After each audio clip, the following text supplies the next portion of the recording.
আলিপুর আবহাওয়া দপ্তর থেকে পাওয়া এই মুহূর্তের বড় খবর। আজ তুমুল ঝড় বৃষ্টি কলকাতা সহ দক্ষিণবঙ্গের ৬ জেলায়। আগামী ৪৮ ঘন্টায় আবহাওয়ায় বড় বদল ঘটতে চলেছে। তো কবে থেকে বৃষ্টি শুরু হবে, কি বলছে আলিপুর আবহাওয়া দপ্তর, বিস্তারিত জানতে ভিডিওটি অবশ্যই শেষ পর্যন্ত দেখবেন। সারাদিন টুপটাপ আজও একই রকম আবহাওয়া থাকতে পারে দক্ষিণবঙ্গ জুড়ে। অন্তত আগামী ৪৮ ঘন্টার জন্য এমনটাই পূর্বাভাস দিয়েছে আলিপুর আবহাওয়া দপ্তর। আজও কলকাতা সহ রাজ্যের অধিকাংশ জেলায় ঝড় বৃষ্টি চলবে। দোসর হবে দমকা ঝোড়ো হাওয়া। ছুটির দিনে কোথায় কোথায় ভারী বৃষ্টি। আবহাওয়া দপ্তর সূত্রে রবিবার ও দক্ষিণবঙ্গের সবকটি জেলাতেই বৃষ্টিপাতের সম্ভাবনা রয়েছে। ভারী বৃষ্টি না হলেও হালকা থেকে মাঝারি বৃষ্টি হতে পারে। পাশাপাশি কোথাও 30 থেকে 40 কিলোমিটার এবং কোথাও 50 থেকে 60 কিলোমিটার গতিবেগে দমকা হাওয়া বইতে পারে। বিকেলের দিকে ঝড়ও হতে পারে বলে জানিয়েছে আবহাওয়া দপ্তর। এরপর সোমবারও বৃষ্টির সম্ভাবনা রয়েছে।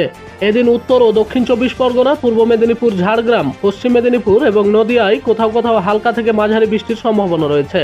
বাকি সমস্ত জেলায় হালকা বৃষ্টি হবে। এরপর থেকে অবশ্য বৃষ্টির সম্ভাবনা কমবে রাজ্য জুড়ে। মঙ্গলবার থেকে শুক্রবার পর্যন্ত দক্ষিণবঙ্গের বেশিরভাগ জেলাতেই শুকনো থাকবে আবহাওয়া। কোথাও কোথাও হালকা বৃষ্টির সম্ভাবনার কথা জানিয়েছে আবহাওয়া দপ্তর। সোমবারের পর থেকে তাপমাত্রা বাড়ার সম্ভাবনা রয়েছে।